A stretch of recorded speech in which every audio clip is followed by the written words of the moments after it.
Salam mehriban adamlar, yurdumuzda ve dünyadaki täzelikler bilen tanıştıryan Türkmen portaly Hepdäniň täzelikleri.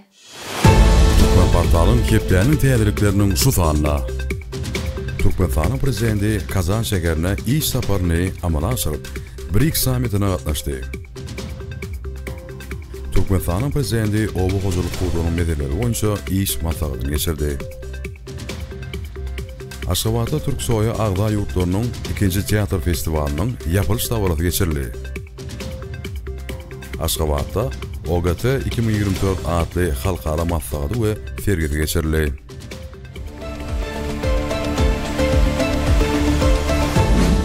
20 oktýabrda Aşgabatda Türk medeniýetiniň halkara guramasyna Agda Yurtlaryň 2-nji teatr festivaliniň ýapylyş dawraty boldy. Festivala gatnaşanlara diplomlar, bayraklar we ýadygarlyk sowgatlar gowşuruldy. Şeýlede festivalyň çäklerine Türksoy Agda Yurtlardan nakkaşlaryň Maktumul Praga we Änewin taryhy ýadygarlyklaryna bagşlanan işleriniň sergisi geçirildi. Oňurdepe şäherine geçirilen gadyw aktarşy işlerine Rus we Türkmen arheologlary ay we 3 ýyllyk şekillendirilen möhür tapdylar. Möhürdäki surat Türkmenistanyň çäginde tapylan astronomik jismiň iň köne şekli bolmagy mümkin. Oňurdepe şäherçesi 1-nji asarynyň ýadygarlygy hökmünde 50 ýyldan gowrak wagt bäri gözlegleriň obyekti bolmagyna galýa. Bu ýer gadymy ýadyw çeşmelerine Marguş ýurdy ýa-da Margiýany hökmünde bellidir. 2024-nji ýyllaky ekspedisiýanyň möhüm tapynalarynyň arasynda gipsiň önümçilik nokady we ata meňdeş haýwanyň kelle çanak sınky bar. Türkmenistanyň prezidentiniň gol çeken kararyna laýyklykda bilelikdäki Türkmen-German iş toparynyň Türkmen böleginiň düdümi tasdiklandy. Resmi namy Türkmenistan bilen Germaniýa Federasiýa Respublikasynyň arasyndaky hyzmatdaşlygy mundan beýlekde ösdürmek maksady bilen gol çekildi. 20 oktýabrda Türkmenistanyň prezidenti Serdar Berdimuhammedow Ministrler Kabinetiniň başlygynyň ornmasary Atahalliýewiň hemde welaýatlaryň häkimleriniň gatnaşmagyna iş maslahatyny geçirdi. Onda yurdun oba hojalyk toplumunda we tewhitlerde alınıp barlayan işlere, oba milli maksatnamasynyň ýerine ýetirişi bilen bagly meselelere gararly. Döwlet başçysyny paxta ýygynyň dipkinini güýçlendirmegi, hasyly gysga wagtda ýetkisiz ýygnap almak üçin ähli derol şertler geçirmegi möhümdigini belledi. Şeýle hem Türkmenistanyň prezidenti hyzmat ediş edaralara, kärhanalar bilen ýerine ýetirilen işler üçin hasaplaşyklary öz wagtyna geçirmek, Daşagyd we Lewat welaýatlaryna şaly hatylyny hemde Mar welaýatyna Gançygyň nurunyň hatylyny ýygnamaga taýýarlyk görmek, gyş faslynyň hem golaýlap gelýänligi sebäpli ýaşaýyş durmuş maksatly binalaryň ýyladyş ulgamlarynyň gadaly işledilmegini üpçün etmek babatda bir näçe tapşyryklar berdi. Ýagşy gellik Qaqaýew adyna Halkara Neft we Gaz Uniwersitetiniň rektorynyň Hytaý Halk Respublikasyna saparynyň dowamyna Türkmenistan bilen Hytaý Halk Respublikasynyň bilim pudagyna hyzmatdaşlygyny giňeltmek babatda bir näçe duşuşyklar geçirildi. Hususan Türkmenistanyň Luban Ostohanasyny uniwersitetiň düdüminde Türkmen Hytaý energetika okuw merkezini açmak meselesi ara alınıp maslahatlaşyldy. 20 oktýabrda Türkmenistanyň Daşary işler ministrligine 2024-2029 ýyllar üçin Türkmenistanyň Halkara Atom Energiýasy Agentliginiň ýurt boýunça çarçuwaly meýilnamasyny işläp düzmek boýunça iş toparynyň nowatdaky mejlisi geçirildi. Mejlise sany wicara gatnaşyk ulgam arkaly Halkara Atom Energiýasy Agentliginiň Tehnik hyzmatdaşlyk departamentiniň Ýewropa bölüminiň meýilnamalary dolandyrmak boýunça işgäri Emine Aliýaçyk gatnaşdy. Duşuşyň barşyna atom energiýasynyň lukmançylyk, oba hojalygy, daş gurşaw goramak we suw serişdelerini dolandyrmak ýaly ugurlarda parahatçylykly maksatlar üçin peýdalanmagyna aýratyn müserli. Lukmançylyk hususan onkologiýa ketellerine garşy görüşmek ugrunda hyzmatdaşlyk iler tutulýan ugurlaryň hataryna görkezildi. 22 oktýabrda Aşgabatda garaşly döwletleriň arkalaşygyna Agda Yurtlaryň veterinariýa boýunça hökümetara geňişiniň nowatda 46-njy mejlisi geçirildi. Mejlisiň dowamyna bu ugurda özara gatnaşyklaryň häzirki ýagdaýyna seredilip, ýakyn geljekde bilelikde ýerine ýetirilmeli işler ara alınıp maslahatlaşyldy. Mejlise gatnaşyjylar Türkmenistanyň veterinariýa gullugynyň işine häzirki döwrüň talaplaryna laýyk derejede guramak we alyp barmak ugruna edilýän tagallalara ýokary baha berdiler. Ermenistan Respublikasynyň Türkmenistandagı adatdandaşary we dowlat tiyarly elçisi Ruben Harazyan ýurtdagy diplomatik işini tamamlaýar. Şonuň bilen baglykda Türkmenistanyň daşary işler ministri Raşid Meredev elçi bilen duşuş geçirdi. Taraplar tiýatry diplomatik, sowda, ykdysady we medan ynsanperwer ugurlar boýunça Türkmen-Ermeni hyzmatdaşlygynyň häzirki ýagdaýy we geljegi dogrusyna pikir alşdylar. Türkmenistanyň daşary tiýatry edarasynyň ýolbaşçysy iki taraplaryň Türkmen-Ermeni gatnaşyklaryny totalanyrmaga goşandy üçin Harazyana tawalsyny aýtdy we geljekde işlerini üstünlikler arzu etdi. Aşgabatda sanly çödöt 2024 adly innowasion taklamalarının bätleşiginiň saýlama tapgyry başlady. Çäre programma üçinçiligini ilmi açyşlary we oýlap tapyşlary işläpdi diýen dehinli ýaşlary gollamaga gönükdirlenler. Bätleşik 7 gur boýunça geçirilýär. Emel aň, robotlaryň tehnikasy we awtomatizasiýasy, akylly oba hojalyk tehnologiýalary, akylly şäher, bilim we elektron oku, sanly lukmançylyk we hyzmat etiş ulgamy. 22 oktýabrda Türkmenistanyň Daşary işler ministrligine Amerikanyň Birleşen Ştatlarynyň döwlet departamentiniň Günorta we Merkezi Aziýa işleri boýunça bürosynyň Merkezi Aziýa departamentiniň direktory Mark Cameron şeýle hem Birleşen Milletler Guramasynyň Ýewropa Ykdysady Komissiýasynyň durnukly energetika bölüminiň direktory Daria Ligut bilen duşuş geçirildi. Duşuklaryň dowamyna taraplar özara gatnaşyklaryň häzirki ýagdaýyny hemde hyzmatdaşlygy ösdürmäge geljegini ara alyp maslahatlaşdylar. Avstriya Türkmen Jemgyýetiniň ýolbaşçysy Neda Berger Türkmenistana saparynyň çäklerini Türkmen portal internet saýtynyň Aşgabatdagy edara binasyna baryp gördi. Duşuk mähirli we dostlukly ýagdaýda geçirildi. Taraplar jemgyýetiň işiniň geljegini bellediler hemde hyzmatdaşlygyň häzirki we geljekki ugurlaryny ara alyp maslahatlaşdylar. Neda Berger Türkmen portal internet saýtynyň wekilleri garşyladylar we köp ýyllyk netijeli hyzmatdaşlyk üçin hoşallyk bildirdiler. Söhbetleşigiň dowamyna maglumat alşmak, bilelikdäki taklamalar Türkmenistan bilen Awstriýanyň arasyndaky medeni we işe gatnaşyklary berkitmäge gönükdirilen çäreler ýaly özara hyzmatdaşlygyň möhüm ugurlary ara alyp maslahatlaşyldy.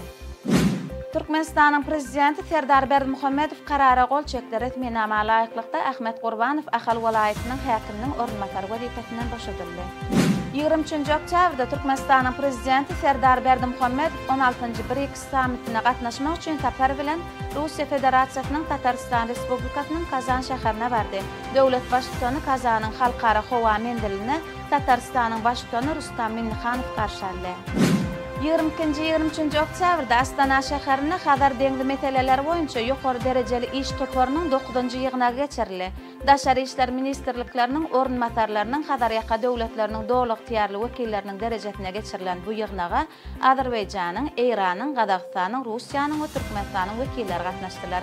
Gepleşiklerin dowamyna taraplar Hazar deňzi boýunça hyzmatdaşlyk etmegiň mümkinçiliklerini bellediler. Şeýle hem Hazar deňzini gön çykyş ugurlaryny ketgitlemegiň usulýety ara alyp maslahatlaşyldy. Ýygnagyň dowamyna Türkmenistana geçirilmegi meýilleşdirilýän Daşary işler ministrlikleriniň inniki ýygnagyna görülýän taýýarlyklar barada maglumat berildi. 23-24 oktýabrda Türkmenistanyň prezidenti Serdar Berdimuhammedow 16-njy BRICS sammitine gatnaşmak maksady bilen Russiýa Federasiýasynyň Tatarstan Respublikasynyň Kazan şäherine iş saparyny amala aşyrdy. Saparynyň çäklerini 24 oktýabrda prezident Serdar Berdimuhammedow Russiýa Federasiýasynyň Tatarstan Respublikasynyň başçysy Rustam Minnixanow bilen duşdy. Duşuşyň barşynda Rustam Minnixanow Türkmenistanyň prezidentine Tatarstan Respublikasynyň dostluk ordenini dawaraly ýagdaýda gowşurdy. Şeýle-de iş saparynyň çäklerini Türkmenistanyň prezidenti Serdar Berdimuhammedowyň Birleşen Milletler Guramasynyň baş sekretary Antonio Guterres bilen duşuşy boldy. Türkmenistanyň prezidenti Serdar Berdimuhammedow iş saparynyň 2-nji gününde Kazan şäherine ilkinji gedek giňişleýän düdümde geçirilen 16-njy BRICS sammitine hormatly mehman hökmünde gatnaşdy. Türkmen döwletiniň başçysy Kazan Expo halkara sergi merkezine geçirilen ýokary derejeli forumda 16-njy BRICS sammitine çykyş etdi we Türkmenistanyň garaşlarydyr tekliplerini beýan etdi. 23-24 oktýabrda Aşgabatda Türkmenistanyň Neft we Gaz 2024 adly 29-njy halkara maslahat we sergi geçirildi. Forum yüzlerce gatnaşçyny şol sana daşary ýurt kampaniýalarynyň, iri halkara guramalaryň, banklaryň wekillerini bir ýere jemledi. Olaryň käbiri pikir alşmalara sanly ulgam arkaly goşuldylar. Mehmanlar ýalňyç energetika toplumyna halkara, sewit we milli derejede senagatyň geljekki strategiýasyny kemale getirmäge gönükdirilen täzeçilikler, dünýäniň neft bazarynaky işleriň ýagdaýy, bu ulgamda marketing strategiýalar barada feljerştiň maglumatlary bilen tanışdyryldy. Forumyň çäklerine neft gaz podogyna hyzmatdaşlygy mundan beýlekde ösdürmegen strategik ugurlaryny aralyp maslahatlaşmak üçin Türkmenistanyň ýalňyç energetika toplumynyň düzümleýin edaralarynyň ýol başçylarynyň daşary ýurt hyzmatdaşlary bilen sanly ulgam arkaly iki tarapdaýyn duşluklar guruldy. Türkmenistanyň mejlisiniň wekiliýeti Türkiýe Respublikasyna iş saparyny amala aşyrdy. Saparyň maksady Türkmen-Türk parlamentary dostluk toporunyň mejlisine gatnaşmakdan ibaratdyr. Saparyň dowamynda Türkmen parlamentarileri Türk kardeşleri bilen bir näçe möhüm duşluklar geçirdiler. Ýurtlaryň arasynda parlament diplomatiýasynyň ösürilmegine aýratyn ünsärli.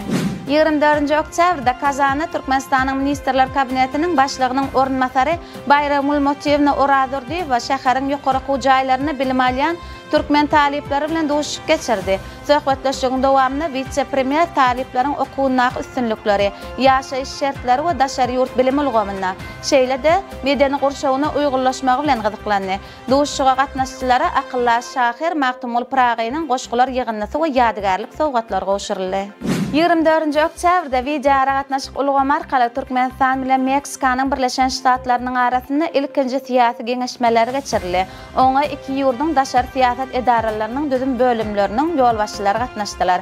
Gün tertibine meselelerin giň toplumy, şol sany energetika, sowda, ykdysadyýat, oba hojalygy, bilim, medeniýet we sport ýaly möhüm ugurlarda hyzmatdaşlygy ösdürmegi mümkinçiliklerini aralyp maslahatlaşmak ýerdildi. Innik siýasy geňeşmeleri geljek ýyl Aşgabatda geçirmek teklif edildi.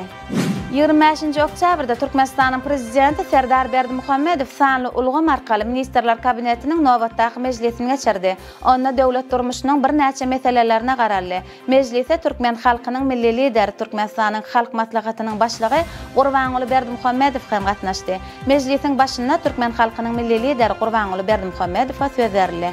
Gurbanuly Berdimuhammedow halk maslahatynyň mejlisine we halkara çärelere taýýarlyk görmek bilen bagly awgust aýyna rahmet ruhsatyny almanlygy sebäpli 1 noýabrdan rahmet ruhsatynyň öwüdini dolmak barada hormatly prezidente ýüzlendi. Bu ýüzlenme kabul edildi. Soňra Türkmenistanyň mejlisiniň başlygy, vice-premierler hemde ministrler kabinetiniň ýanynaky Ulug we kommunikasiýalar agentliginiň baş direktory gözegçilik edýän düzümlerine alınıp berilýän işler barada hasabatlar berdiler. Döwlet başçylarynyň hasabatlary diňläp, ýurduň durly toplumynda milli ykdysadyýatyň pudoklaryna alınıp berilýän işler, pudoklary mundan meýlekde ösdürmek ugrunaky wezipeler bilen baglykda degişli ýol başçylary anyk tapşyryklary görkezmeler berdi. Türkmenistana Birleşen Milletler Guramasynyň New York şäherindäki ştab kwartirasynyň hoş habar gelip gowuşdy. 24 oktýabrda Birleşen Milletler Guramasynyň baş assambleýasynyň 79-njy sessiýasynyň 25-nji planer mejlisinde Türkmenistanyň başlangyjy bilen Merkezi Aziýanyň parahatçylyk, inanışmak we hyzmatdaşlyk zolagatly kararnama kabul edildi. Birleşen Milletler Guramasyna agdaý ýurtlaryň köpüsi we Sewitdäki hemme ýurtlar bu resmi namanyň awtordaşy bolup çykyş etdi. Dünya täzelikleri Rusiya Federasiýasynyň Tatarstan Respublikasynyň paýtagtyna geçen sammitde 13 döwlet BRICS guramasynyň hyzmatdaş ýurt derejesini aldy. Olar Gazaqstan, Aljer, Belarus, Türkiýe, Boliviya, Kuba, Indoneziya, Malaziya, Taýland, Uganda, Özbekistan we Vietnamdyr. BRICS topory 2016-njy ýylda Braziliya, Rusiya, Hindistan we Hytaý tarapyndan ördürildi. 2011-nji ýylda gurama Günorta Afrika Respublikasy, 2024-nji ýylda Misir, Iran, Birleşen Arap Emirlikler we Etiopiýa agda boldy. Tunisyň ikinji möhletde saýlanan prezidenti Kais Saied parlamentiň ýygynyna katam kabul etdi. Katam kabul etdi Bardo köşkünde geçirildi. Döwlet başçylygy täze möhletde özüniň esaly wezipesi ýokpuny işsizlige garşy görüşge ýetdi. Saied işsizler esatanam ýaşar üçin täze mümkinçilikler döretmekde ahlakyny gaýrymazakdygyny söz berdi. Tunista nowatdaky prezident saýlawlary 6 oktýabrda boldy. Yurdun saylawlary guramak boýunça garaşsyz ýokary idaratynyň utornukly maglumatlaryna görä, prezident Said seslerin 90,69 götürün aldy. Ýöneköy deňe armlyk maskary bedenine ýaş bilen baglanşyky ýetgeşmelere garşy görüşmekde täsirli gural bolup biler. Amerikan ulermenleri geçilen gözlegin dowamynda şeýle tije geldi. Finaga 50 ýaşdan uly 40 sagdan meýletinje gatnaşdy. Gözlegçiler dürli fiziki görkezleri, şoltana ýürüýüşi, tutuş güýjüni we dyýyl myşlaryny, şeýle hem deň armlygy saklama ukybyny bahalandyrdylar. Alimler bedenin ýaşyny saklamak üçin günlük ýöneköy mask etmek, her aýamda 30 sekundlap durmagy maslahat berýärler. Bu az batalya we ýürüýte enzamlar talap etmeýär. Ýöne garramagy epesi haýal edip bilýär. Tatarstan BRICS sammitine gatnaşylar üçin giň gerimli süýjülük taýýarlady. Milli süýjülük bolan çakçakyň, ýagny şekşeki 130 kg ýürüýte daşaryk wekilletleriniň duşugy üçin taýýarlandy. Milli süýjülük 65 bölegi öl, belet netvel mihmanlary garşylamak dawaly Kazanyň Howa mendilinde geçirildi. Bu ýerde respublikanyň başdony Rustam Minnihanowyň hut özi gelin döwlet başdonlaryny garşy aldy. Köp asarlyk mihman söýlük däplerine ýer, mihmanlara diňe bir tatar çakçaky däl, eýsem Rus Karaway çörege müdürlüğüni. Sport täzelikleri 19 oktýabrda Brüsselde ýerleşýän Halkara Sport Geňeşiniň edara binasynda Urumanyň baş sekretary Harby deňiz güýçleriniň kapitany Robert Rakia Merkezi Aziýa ýurtlarynyň ilçileri bilen duşup geçirdi. Duşuň dowamynda geňeşiň içi oň başlanışlar we Merkezi Aziýa ýurtlarynyň halkara sport şäherlerine gatnaşmak bilen baglanşykly meseleler aralp mazatlaşyldy. Türkmenistanyň Belgidäki ilçisi sportun ýurdun içeri we daşa tiýatyna ileri tutulýan uğurdugyny notady. Türkmenistan we Halkara Tenis Federasiýasy ýurdumyzda sportun bu urunşyny 2028-nji ýyla çenli ösdürmek meýnamatyna gol çekmek barada ylalaş galandy. Gonkongda Halkara Tenis Federasiýasynyň baş assambleýasynyň şäherlerine geçirilen gepleşiklerde Türkmenistanyň Tenis Federasiýasynyň başlygy Edi Döwletow bilen Halkara Tenis Federasiýasynyň başdony David Hagertynyň arasynda degişli ylalaş galandy. Alalaşyň şäherlerine tälimçiler üçin okuw maslahatyny geçirmek, şeýle maýyplar üçin tenis sportun ösdürmek ýaly birlikdäki taslammalary durmuşa geçirmek üçin Aşgabat şäherindäki tenis oýunçy Aziýa tebetiniň okuw turgunuş merkezine peýdalanmak gözüňe tutulýar. Türkmenistanyň futbol boýunça 17 ýaşa çenli ýetkinjikleriň ýygyndysy 2025-nji ýyldaky Aziýa kubogynyň saýlama ýarşynyň birinji tapynda Taýlandyň toporundan ýeňildi. Duşuk Çonbuy şäherine geçirildi we yer eýleriniň peýdasyna 2-0 gazabynda tamamlandy. Ýagtyrsak baş tälimçi Ahmet Allaverdiýewiň ýol başçylygyndaky Türkmenistanyň ýetkinjikleri ýygyndysy de toporçuda çykdy.